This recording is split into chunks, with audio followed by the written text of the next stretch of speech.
Welcome to Savage Tales, Animal Encounters. If you crave thrilling stories from the wild and unbelievable encounters with nature's most formidable creatures, you're in the right place. Today, we have a spine-chilling tale from the heart of Indonesia that will leave you in shock. Before we dive into this gripping story, make sure to subscribe to our channel and hit that bell icon so you never miss an episode of Savage Tales. Get ready for the unimaginable as we explore the wild side of life. Dusk settled over the Indonesian village, casting long shadows across the heart of Sulawesi. Palm trees swayed gently in the warm breeze, their fronds whispering secrets to the night. The air hummed with the symphony of the jungle, a chorus of insects, the croak of frogs, the distant call of a bird.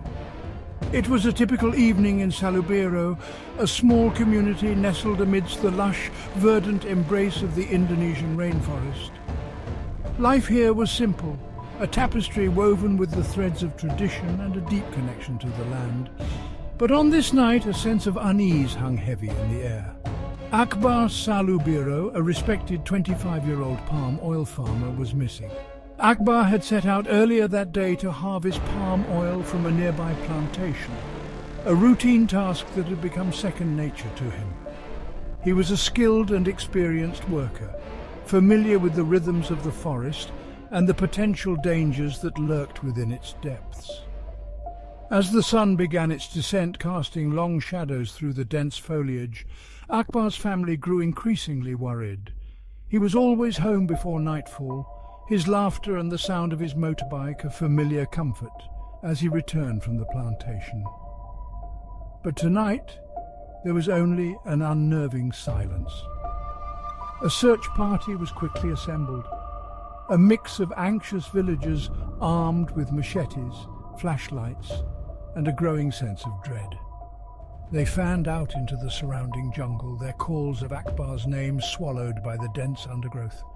The hours ticked by with agonizing slowness, each rustle of leaves, each snapping twig, fueling their fear and desperation. The jungle, usually a source of sustenance and familiarity, had transformed into a menacing labyrinth, holding the fate of their friend and neighbor captive in its shadowy embrace.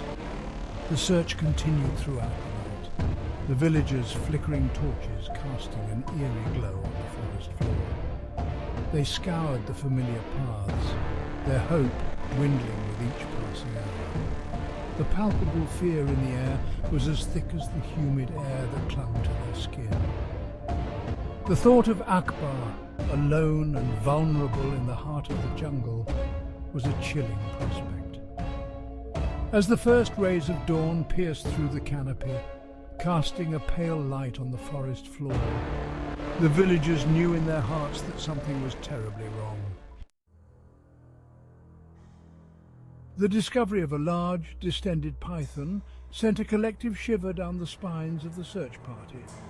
It lay sluggishly on the jungle floor, its scales glinting dully in the morning light. The creature was immense, easily over 20 feet long, its body grotesquely swollen, as if it had swallowed something very, very large. A palpable sense of unease descended upon the villagers. They knew of the dangers lurking within their jungle, the silent predators that shared their world. But this was something different, something that whispered of a primal fear that resonated deep within their bones. Whispers spread through the search party like wildfire, carried on the wind that rustled the leaves above. The python, they said, was known to swallow its prey whole, crushing bones and constricting its victims with deadly force. Could this be the fate that had befallen Akbar? The thought was almost too horrible to contemplate, yet it hung in the air, heavy and suffocating. The python, still and silent, seemed to mock their fear, a living, breathing embodiment of the jungle's raw and unforgiving power. The villagers cautiously approached the engorged serpent, their apprehension growing with each step. Its sheer size was awe-inspiring, yet it was the unnatural bulge in its belly that drew their gaze. It was a grotesque parody of life, a testament to the python's brutal efficiency as a predator. They prodded the snake cautiously with sticks, their hearts pounding in their chests. Each movement of the creature, however slight, sent a fresh wave of fear through the group. Then someone noticed it, a familiar shape protruding from the python's distended belly. A boot, Akbar's boot. The realization hit them like a physical blow, stealing their breath and leaving them speechless in the face of their worst fears. The whispers died down, replaced by a stunned silence. The python, their eyes now saw with a horrifying clarity, was not just a predator. It was a living tomb. Akbar was gone, swallowed whole by the monstrous reptile. The jungle, once familiar and life-giving, now held a new terror, a stark reminder of the delicate balance between man and nature, a balance that had been brutally tipped. The villagers, their initial shock giving way to a grim determination, decided to kill the python and retrieve Akbar's body. It was a decision born not out of cruelty, but out of respect for their lost friend and a deep-seated need to return him to his family. They knew that Akbar was gone, but they clung to the hope of giving him a proper burial, a way to honor his memory and find some semblance of closure in the face of this tragedy. The python, now a symbol of their loss and fear, was dragged back to the village, its massive bulk requiring the combined effort of dozens of men. The mood in Salubiro was somber as the villagers gathered around the python. The air, usually alive with the sounds of children playing and the rhythmic thrumming of insects, was thick with grief and a palpable sense of disbelief. This was a tragedy that had struck at the very heart of their community, a brutal reminder of the power of nature and the fragility of human life. As the men prepared to cut open the snake, the women of the village gathered around Akbar's family, offering words of comfort and sharing in their grief. Tears flowed freely, mixing with the sweat that glistened on the men's faces as they worked. The task of opening the python was gruesome, the air thick with the coppery tang of blood and the stench of death. The villagers worked quickly, their faces grim, their movements efficient. They knew what they had to do, and they were determined to do it with as much respect for Akbar as possible. With each cut of the machete, the tension in the air grew until finally Akbar's body was revealed. He was still fully clothed, his lifeless form bearing the unmistakable imprint of the python's deadly embrace. The sight of Akbar, once so full of life, now still and broken, sent a collective gasp through the crowd. Mothers shielded the eyes of their children, while others wept openly, their cries echoing through the village. It was a scene of both horror and grief, a stark reminder of the ever-present danger that lurked at the edges of their world. But amidst the sorrow, there was also a sense of closure, a grim satisfaction in having reclaimed Akbar from the belly of the beast.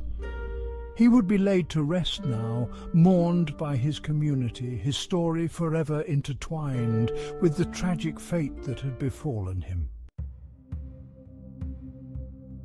The tragic death of Akbar Salubiro serves as a stark reminder of the delicate and often dangerous intersection between humans and wildlife. As human populations expand and encroach upon wild habitats, encounters with animals like the reticulated python become increasingly common. These encounters, often fueled by competition for resources and territory, highlight the complex and often tragic consequences of human-wildlife conflict. The lush rainforests of Indonesia, home to a dazzling array of species, are also home to millions of people who depend on the land for their livelihoods. For generations, the people of Salubiro had lived in a delicate balance with the creatures of their jungle, respecting their power and understanding the risks inherent in sharing their world.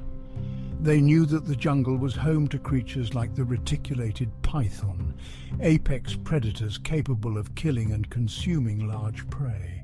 But as with many places around the world, the line between human habitation and wild spaces is becoming increasingly blurred. The expansion of palm oil plantations, a vital source of income for the region, has led to increased deforestation, pushing both humans and animals into closer proximity. This encroachment into wild habitats inevitably leads to more frequent and often dangerous encounters. For the villagers of Salubiro, the jungle provides sustenance, but it also holds hidden dangers. They venture into the forest to farm, to gather resources and to make a living, often coming face to face with creatures that pose a significant threat. The reticulated python, while not typically aggressive towards humans, is a powerful predator with the capacity to kill and consume large prey, as evidenced by the tragic fate of Akbar. The story of Akbar Salubiro is not an isolated incident. It is a stark reminder of the ongoing conflict between humans and wildlife, a conflict that plays out in different forms all over the world. Thank you for watching Savage Tales Animal Encounters.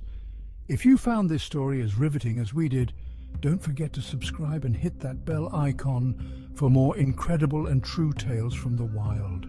Stay safe, stay curious, and join us next time for more savage tales from the untamed corners of our world.